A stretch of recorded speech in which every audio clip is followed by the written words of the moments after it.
everyone, and welcome. This is Sarah Haas on the Boss Body Podcast. I'm so glad you're here with me today, and I have a special treat for you. My special guest is Pamela Thompson, and Pamela is the president of Creative Life Coaching and Consulting. She's also an international best-selling author of 2 books. She's an international speaker and facilitator, and she's also the founder of the nonprofit organization Female Wave of Change Canada.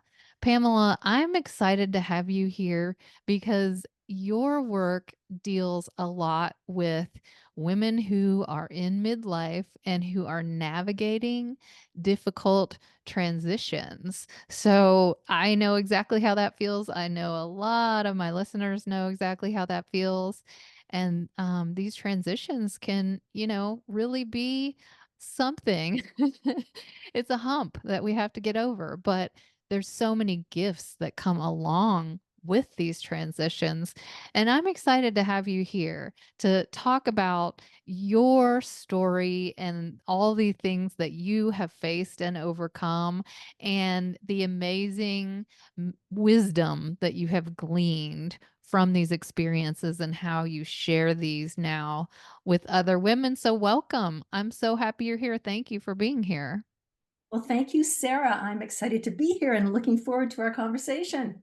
Absolutely. So you and I chatted a little bit before, and I am captivated by your story and all the things that you've gone through. And I know, some are going to be specific for you, and some are things that a lot of us have dealt with, like going through a divorce, and we can relate.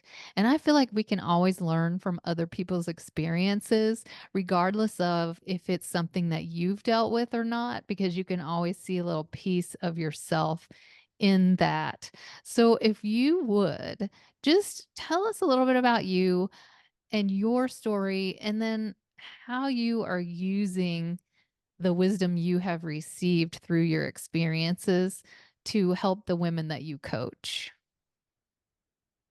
Okay, where do I start? When you've been on the planet for a few decades, Sarah, um, I've got different stories.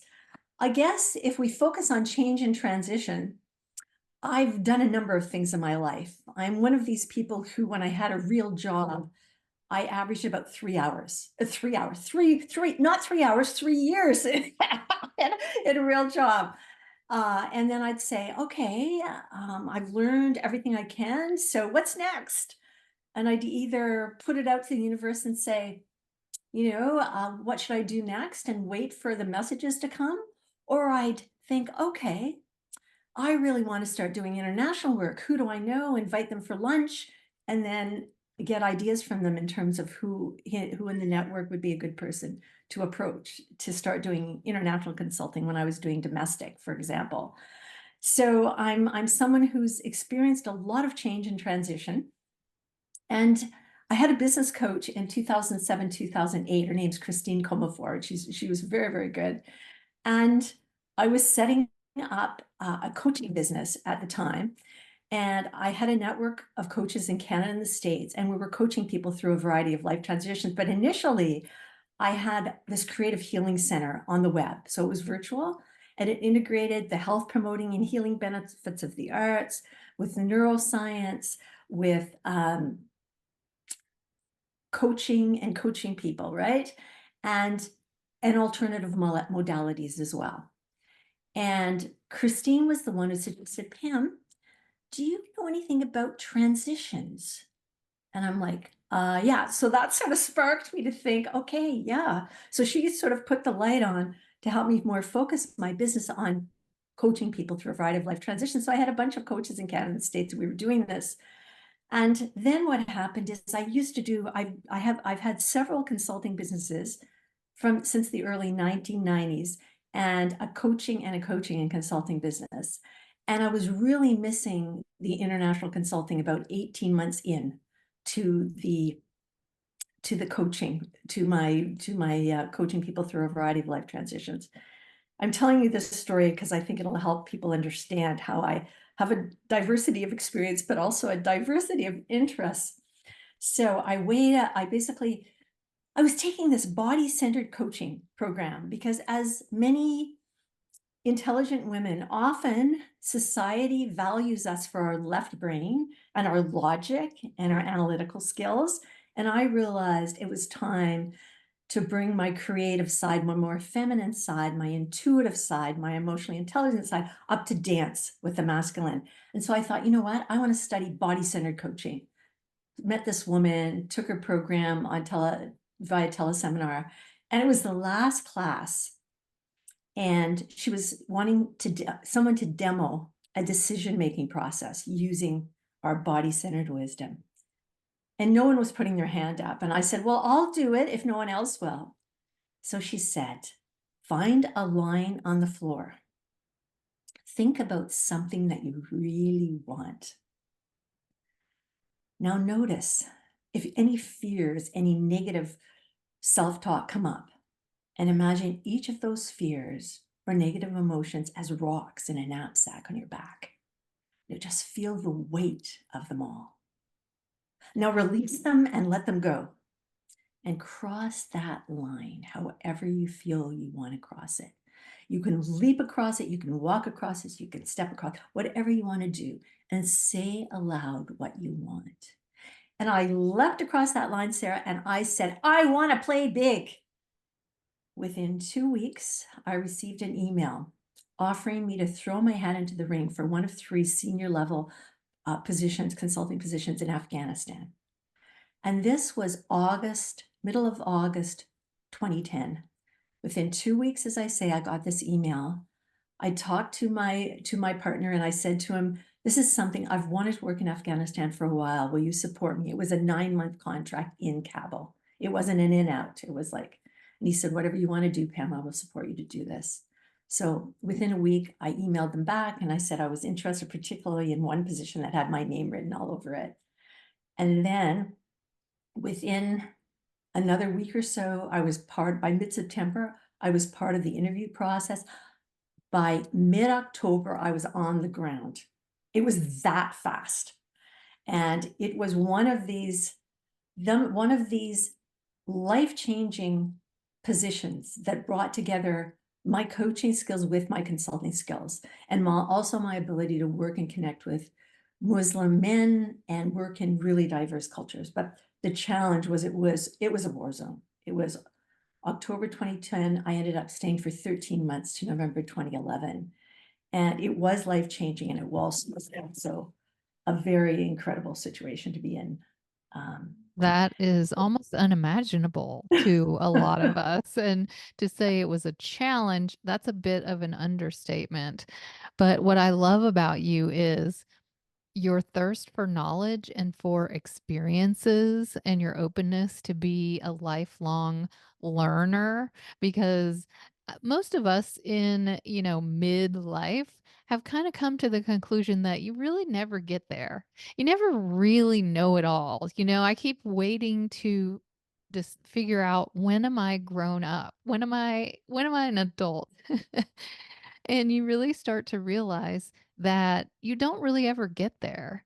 It's the journey, and it's going to be a constant learning experience for the rest of our lives.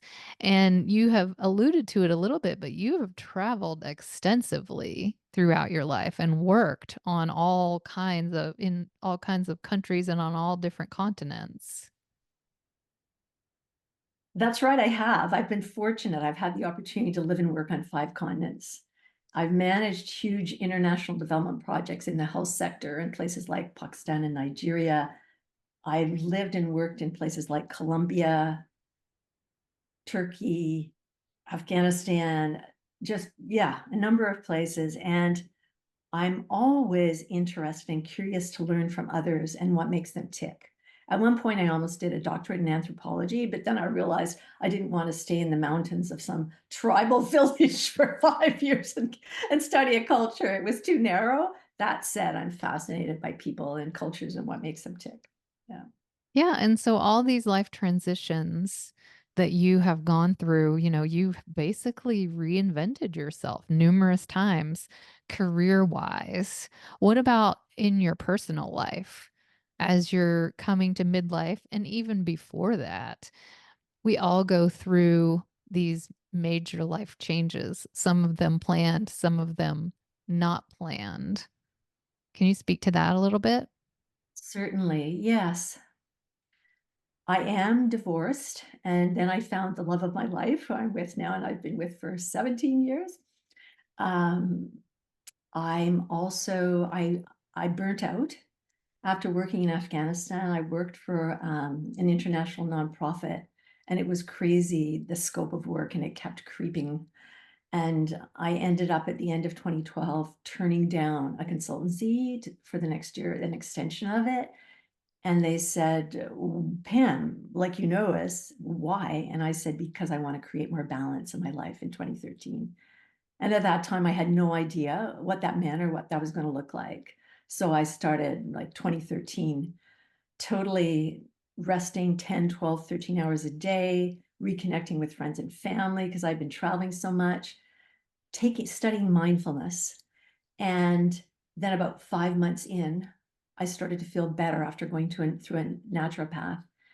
And then I listened to this transformational author experience, this 10-day experience that Christine Closer put on with a number of our authors and literary agents. And at the end of almost 20 of these, I got off the call and it was like the puzzle pieces of my life came together. And I realized that they were actually the 7 keys to what I call creative living, 7 keys to consciously cultivating improved health, happiness, fulfillment, and inner peace in your life. So that became a book. And I wanted to link it with the experiences of people like me, very driven women. Some people don't like that word, but so I chose high achieving women. And so my first book that I launched in August 2015 is called Learning to Dance with Life, a guide for high achieving women. So I interviewed a number of women on 3 continents who I perceived as high achieving. And they didn't have to be the Hillary Clintons of the world or CEOs of their own business, but there were people who had a number of attributes. So I pulled out, there's 19 attributes in my book. However, many of them, you don't have to have them all. Most people I interviewed had at least 5. And they were things like doing more than being, giving more than receiving, this kind of thing, right? Being highly perfectionistic, being hard on oneself, self-critical. Anyway, there's a number of them. So that's the setup on the front end of the book. And then I go through, and because I was coaching high achieving women as I was writing this book, and then afterwards I actually had a group coaching program called Staying Healthy in Body, Mind, and Spirit While Living Your Passion, and it incorporated these 7 keys. And I have a number of exercises and questions, if you will, that are also woven through the book, as well as practical tools and strategies. So there's a workbook that accompanies the book. And so I wove those into the book. And I also have this workbook that's part of Learning to Dance with Life. So that really helped me concretize, if you will, the lessons from that part of my life. And also because I initially was a healthcare provider many, many years ago, this idea of being healthy and from a very holistic perspective, that's always been a thing for me. That's where we definitely are cut across. That's one of the many ways we cross cut in terms of what we believe in and what we're interested in, I believe, Sarah. Yes, Um, and I love what you said about you interviewed these different women all across the globe who you considered high achieving. And I think a lot of us, when we hear that term, some of us don't feel like we're high achieving. You know, we think of it as, oh, you're only high achieving if you are a politician or if you are a CEO or if you have major advanced degrees or if you have climbed the corporate ladder and you are very high up in your career. But you didn't focus on that. You focused on these women have these traits in common. And oh my goodness, it hits home for me, perfectionistic, being hard on yourself, giving more than receiving. And that's me, and that is the women that I come across every single day. So regardless of your, the cover of your book, let's say, you those are traits that are in a lot of us. And regardless of what life choices you've made, high achieving can mean a whole lot of things. And we can learn a lot from these women that you interviewed, and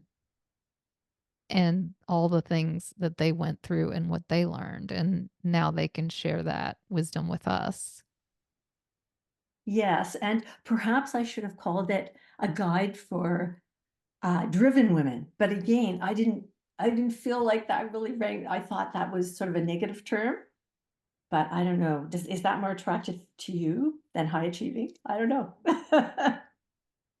It's a personal thing. And I think either way you say it, everyone, it applies to all of us. It The does. collective, the feminine collective, because we all care deeply. We all work so hard. We all put so much effort and energy, our life's energy, into the things that we feel are important here on earth, whether that's our family, our kids, our jobs, our homes, whatever that is. We are driven. We are driven to be our best selves and to take care of all these things.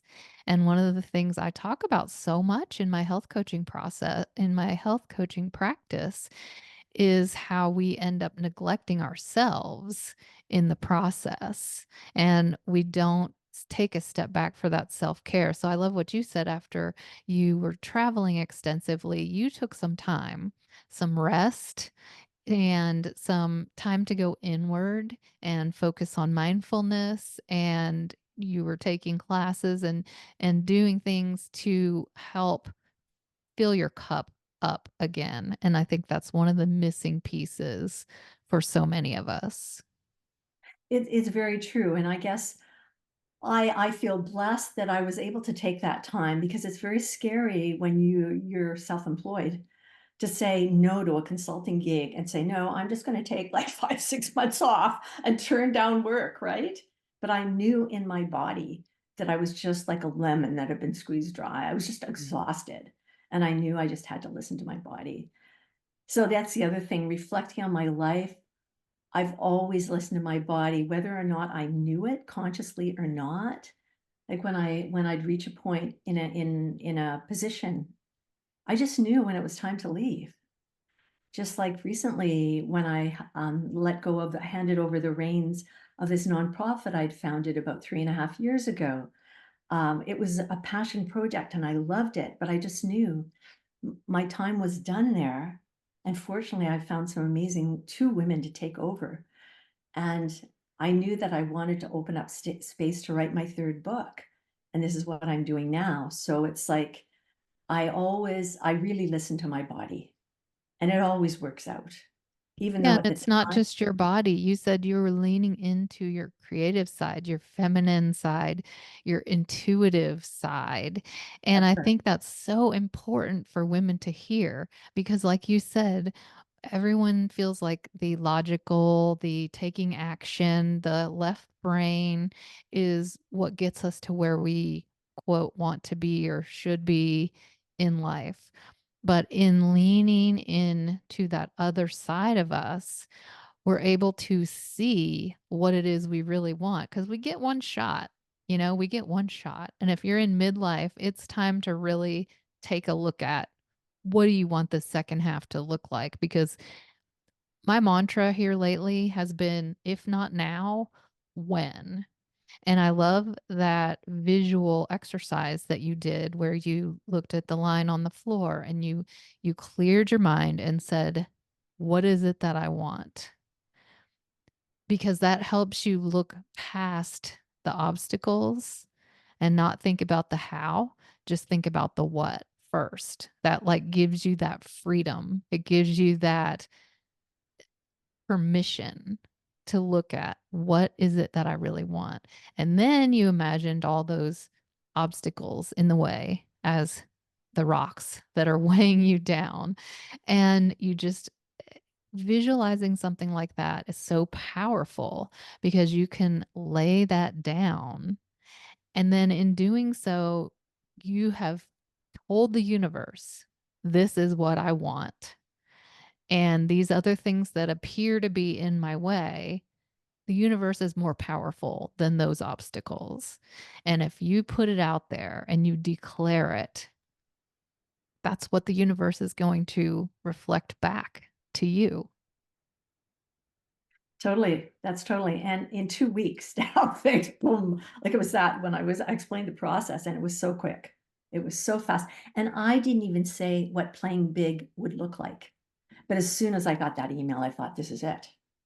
This is it. And if you weren't listening to your intuition, if you were not going inward, you might not have heard that message. You might have pushed it aside as, well, I can't think about that right now because I have to do this, this, and this. Like if we put our blinders on and we become single focused, we don't see the other opportunities as a plausible thing. We think of all the reasons why we can't do that.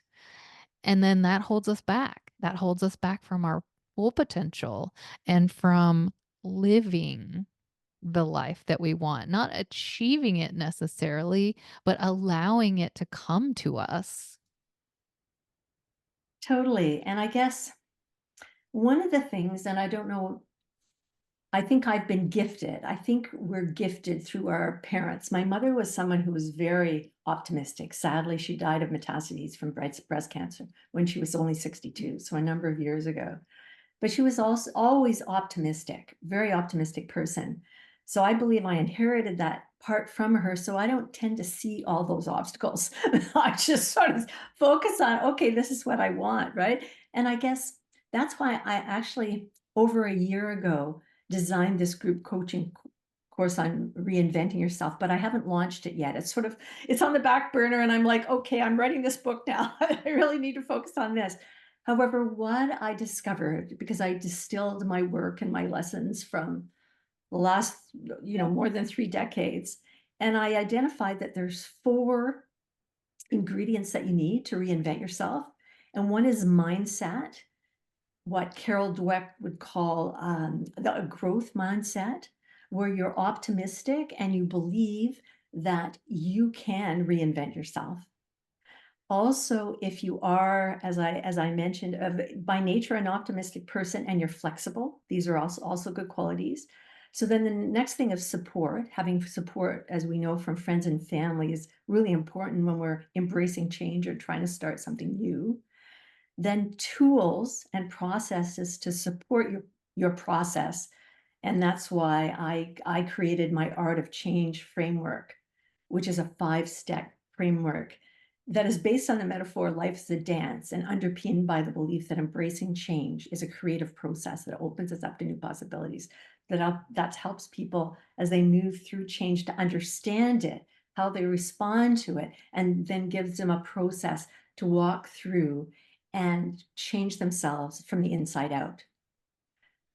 And the other thing is self-care. We need to look after ourselves through the process because any change is stressful on our bodies, some more than others. That said, we need to do things like I'm sure you teach all the time, sleep 7 to 8 hours at least a night, eat healthy foods, spend regular time in nature, exercise regularly. All these things we know about, but not everybody does them, right? For me, my daily nature hits are huge. I go for walks at least 45 minutes. I live really close to the ocean, really close to a beautiful park that was built in the 1800s. So I'm very blessed. And that for me is very healing and therapeutic, being in nature. Plus, it also stimulates my creativity. So yes, it's like all these things are essential for us to transition, to reinvent ourselves, to embrace change. And the other thing I guess I'd like to add is that when we resist change, it really has negative impacts on our bodies, our minds, our relationships, and if we have businesses, our bottom lines. right? It really has negative, but we learn to embrace change. We flow with it, and it doesn't have these same negative input impacts. It doesn't have to take the cost and the negative impact that it does. I So part of agree. my work I agree is about 100. teaching people about this, helping people Yes. understand that, and then giving them tools to walk through the process and unpack it, if you will. Yeah, I've thought about that a lot in the past because change is going to happen. It is inevitable. And I think it was listening to a meditation from Deepak Chopra, who I love. And he said, resist nothing, which, I mean, that's a hard pill to swallow. But if you really could, he's just saying, you can resist it in your mind. You can tense up your body. You can try to refuse to believe this is what's happening, and you can try to force it not to happen, but it's still going to happen, whether you like it or not. So if you get rid of that resistance, and they say go with the flow, and there's a reason that's a cliche because it's true. If you just go with the flow and see where it takes you, that's where you're meant to be. Or you can hunch down and contract and stress yourself out and become sick Exactly. mentally and physically. So I love that I'm so glad that you threw that in there. And the 4 steps are brilliant. The 4 steps to being able to embrace the change and being able to reinvent yourself are fantastic because one of the steps you mentioned is tools and processes, which is kind of the one that we think is the only one we need. We think, oh, well, if we're going to do this job, we need to get this training or go to get this education or complete XYZ. But so much more really goes into it. That mindset shift, the growth mindset, and believing in yourself and knowing that you can get there, and the support. Making change requires support. It is almost impossible. I know when I was going through my divorce, I sought the help of not just friends, not just family, but professional therapy because I knew that I needed a certain level of support to get through that very stressful process. And I love that you put that in there. And then self-care, I preach self care all the time, and all the things that you said. You need to eat healthy. You need to get enough sleep. You need to drink enough water, spending time alone, spending time in nature, giving yourself that breathing room and that creativity. So I love that you have all those steps in there.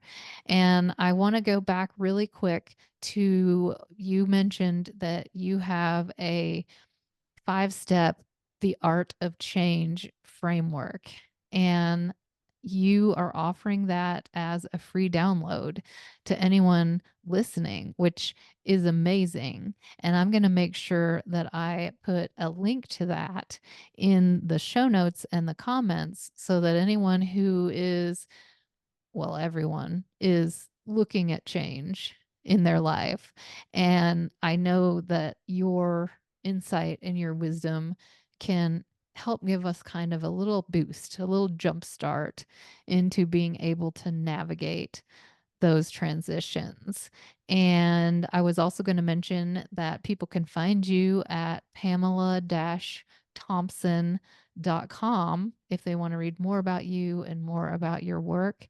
And I want to thank you so much for being here today. Well, thank you very much, Sarah. I've really enjoyed the opportunity to chat with you and share with your guests. And yes, people can download my Art of Change framework on my website, actually, at the homepage. That's where they can get it. And there's also information about my second book, The Exploits of Minerva, Reflections of a 60-something Woman. And it's really a fun book, but it's based on interviewing women and then creating composite characters related to various transitions they've gone through, told through the playful and sensitive eyes of Minerva. So Amazing. I love your energy. I love your optimism. Your mom must have been an amazing person. And obviously, this is what you've been put here on earth to do. And that is why you are a coach, because you see things in a light that a lot of us can't see. And you help us navigate through that so that we can go out and grab the life we want. So I want to thank you for the work that you do. And thank you so much for being here today. thank you so much, Sarah.